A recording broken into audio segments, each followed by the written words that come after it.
Got our cylinder head all cleaned up and painted and ready to go back together. Now, when you stick the valves in there, you're just going to feel them. Feel if they're sticking any. See, those are nice and easy. Now they've been washed and run a bore bush through the guides there several times.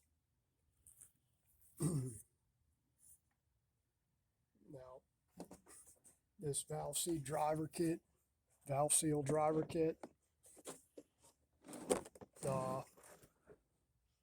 it comes with these little pilots right here. I don't like doing them like that. You can do them like that. The idea is you stick the seal on here and then tap it onto the guide. I like doing them with the valves in the heads already.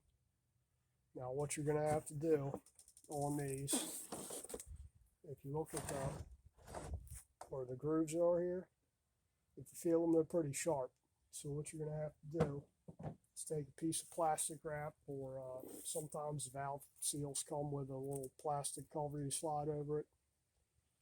Anyway, you're going to take just enough plastic wrap here to wrap over the end of the valve, just enough to cover the groove, and you're going to lube the hell out of it, and then slide the seal down over top of it.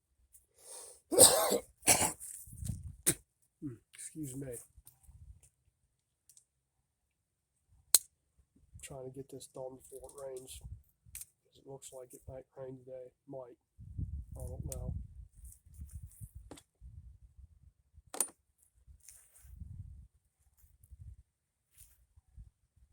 So before I even get started on this, I need to lube these things up.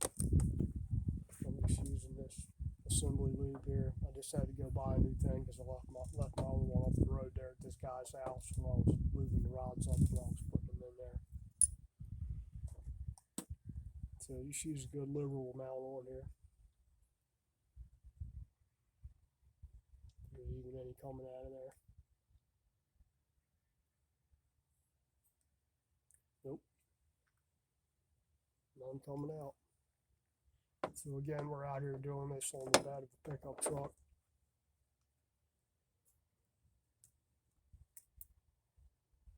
Still got the wrapper on there, or seal.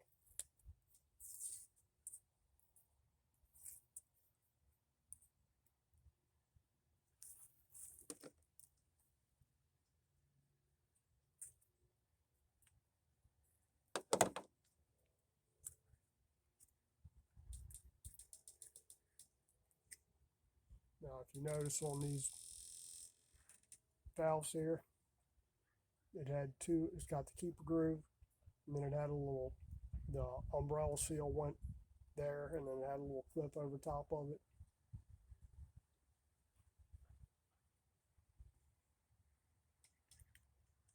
But we're not using that style of seal anymore. We're using a regular positive lock seal, so it actually locks on the valve guide. And you don't want to cut them. If you do it the way that seal kit is, you put the seal in there, and you slide the valve up through it, and then chances are you cut the Viton end of it with it. That kind of negates why you're even putting seals in there. So a good little amount of lube there. Smear it around with your finger.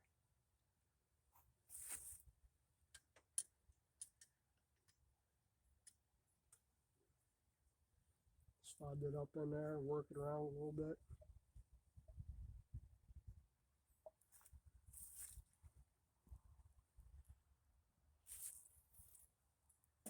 Stuff's kind of sticky, man. That's the Lucas brand, what they got here. I usually use Torco. I buy like a big bottle of Torco every year and put that on there. There's our positive lock seals right there. Then I'm just going to put the plastic over the top of it, if I can find out where that piece went that I just cut on there. It's a little bit windy out here today. There it is. I'm just going to wrap that over end of the valve there. Shoot some lube on it. Like it all the way around.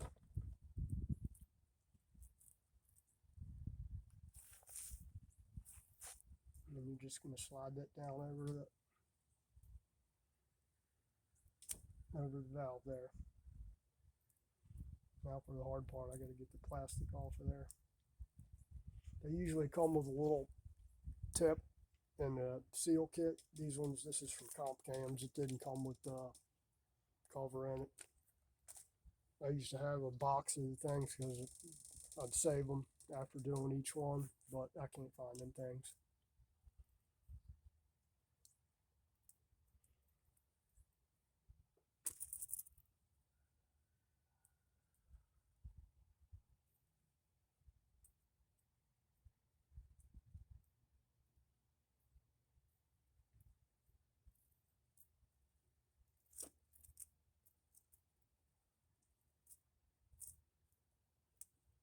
So just use some Glad or Saran wrap on there.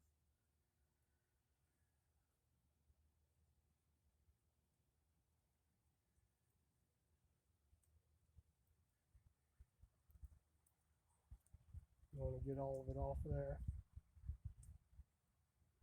Now really for this you can use oil on it, but I'm so used to using assembly lube for everything, but 30 weight oil works. Or in a pinch you could put some Vaseline on there. And I think we're ready now. And you're just going to pick the tip that fits on them seals. And then just tap them into place.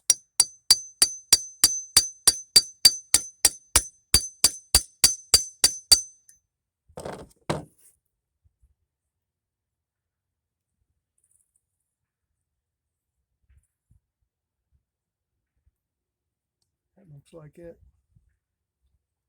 And you're just going to follow through with each one. Put the rest of them on there. And then put the springs on.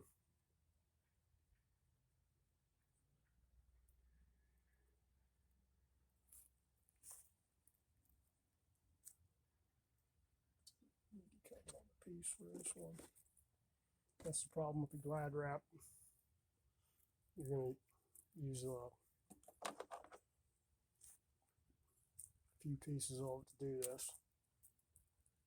The other ones the other ones are hard enough that you just slide it on there and pull the cap back off. It's a little bit harder plastic. It's a lot easier than doing it like this.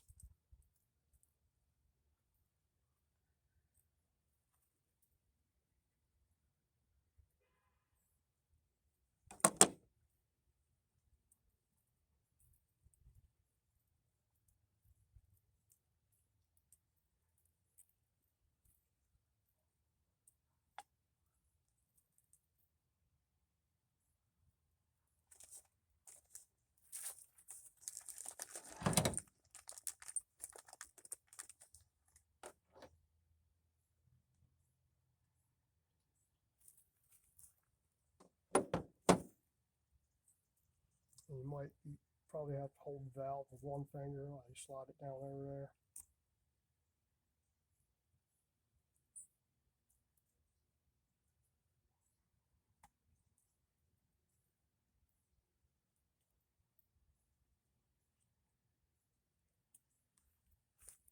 I don't know if you can actually see this or not.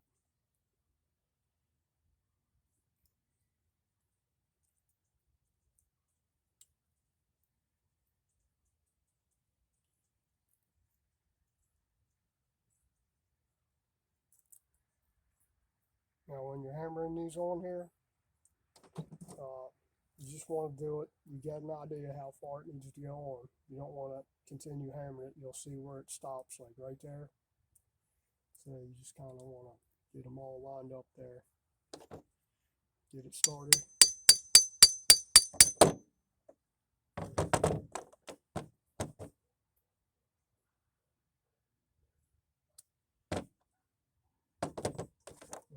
little go. Make sure you're not knocking the valve through there.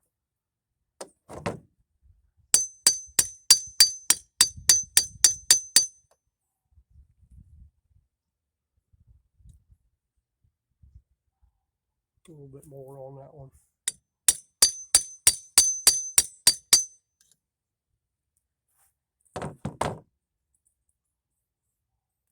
And that ought to be good.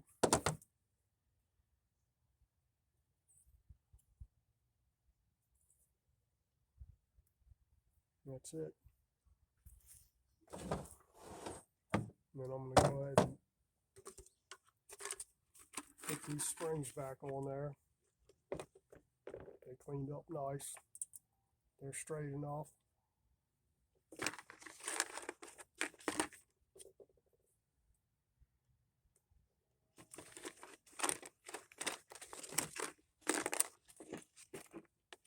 Got everything labeled here in my big cups. I know which ones go where.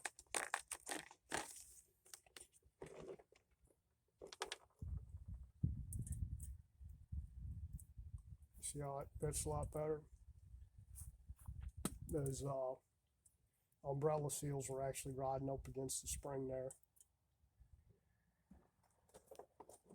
And you're just going to want to close these enough so you can get to the keeper grooves.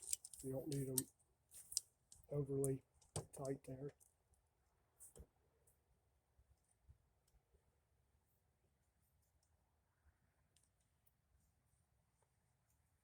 Actually makes it a little bit easier if you're closer up to the keeper groove as far as holding it while you're trying to put them in.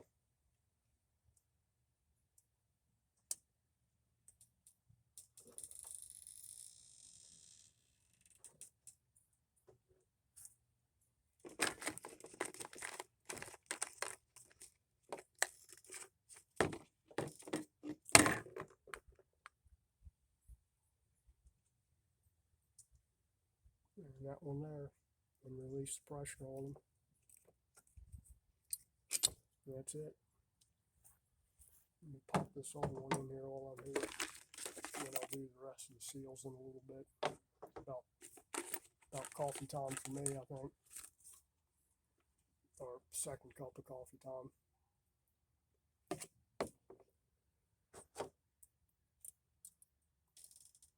And these ones just ride right on the head. Springs do. There's no bottom collars on these ones.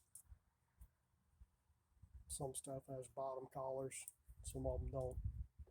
More modern stuff use bottom collars instead of the spring sitting on the head. Depends on how old it is.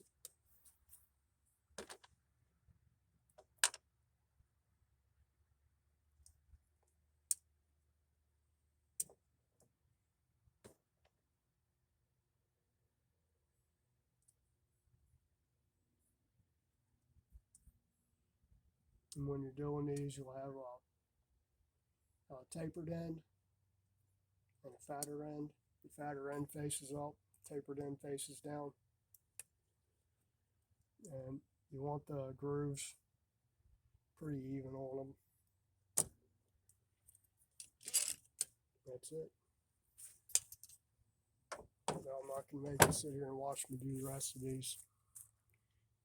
You got the idea. Hopefully I can start putting this thing back together this week. We'll go over there and schedule with them to go over there and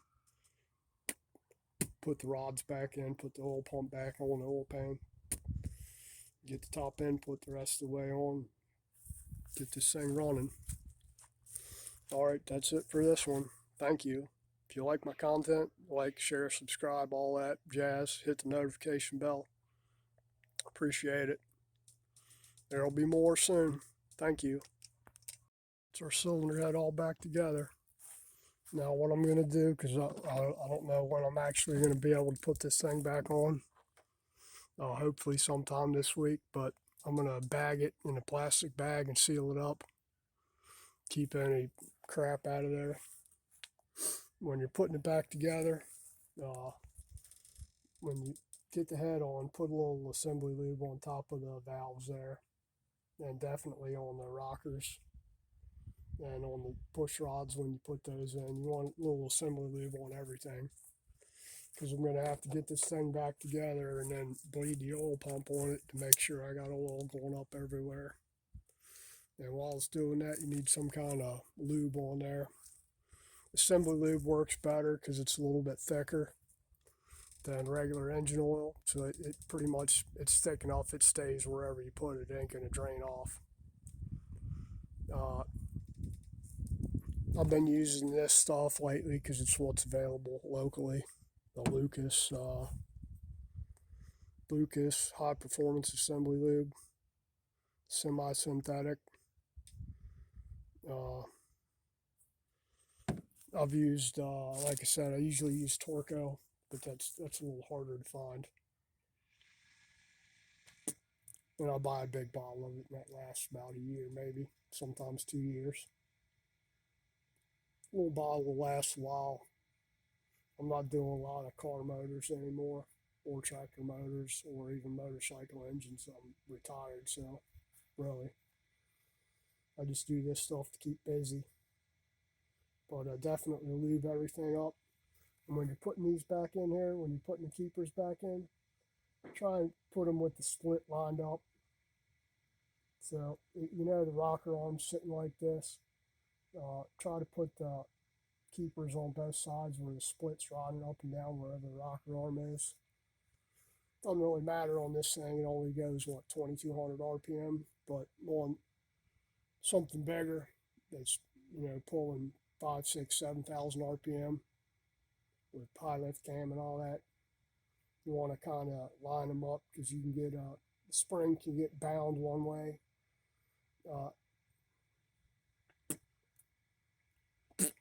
I went to a seminar years ago, maybe 20, 25 years ago. Put on my Superflow, make engine dynos and flow benches. And guys from Lunati, I think it's John Lunati, was there. And they had gotten a new, one of them new fancy dancy high-speed video cameras there in their shop. And they've been trying for years to figure out, you know, I mean, the theory is, you know, with springs, you think that everything's, you know, theory-wise is what it is. Anyway, they did a NASCAR or drag mode or something, and they filmed it with their camera and then slowed the film down where you could see it, and you wouldn't believe how a valve train acts. And everybody thinks the spring goes up and down perfect, and those things are bouncing sideways, and the top retainers are rocking back and forth and all kinds of stuff all over the place. It was a cool video. And they just did it in their shop where they were dynoing a motor. They'd made plastic valve covers so you could see in there. Very interesting stuff. So anyway, the valve train doesn't act like people think it does. You know, just oh, the spring's got to go this way or that way or it won't work. That spring don't know the difference, man. Doesn't matter what the manufacturer says. You watch a video on it and you've done enough valve springs, you can kind of figure out which way goes which. Anyway, that's it. I'm going to bag this thing up and go in and drink coffee now. And probably fall asleep watching a little TV. It's up again at like 3 o'clock this morning. I don't know. That's like my time to get up for whatever reason. And then I can't go back to sleep. Or I'll stay up till about 8 and then maybe go back to sleep for like half hour or so, maybe that, and then get up and do stuff when it actually gets light out. I'm outside since I don't have a shop anymore, so until we get moved and get another shop, I'll be out here doing it the old-fashioned way. But again, that's it for this video. Appreciate it. Again, if you like it, subscribe, share, comment, all that jazz. If you have any questions, feel free to ask. Thank you.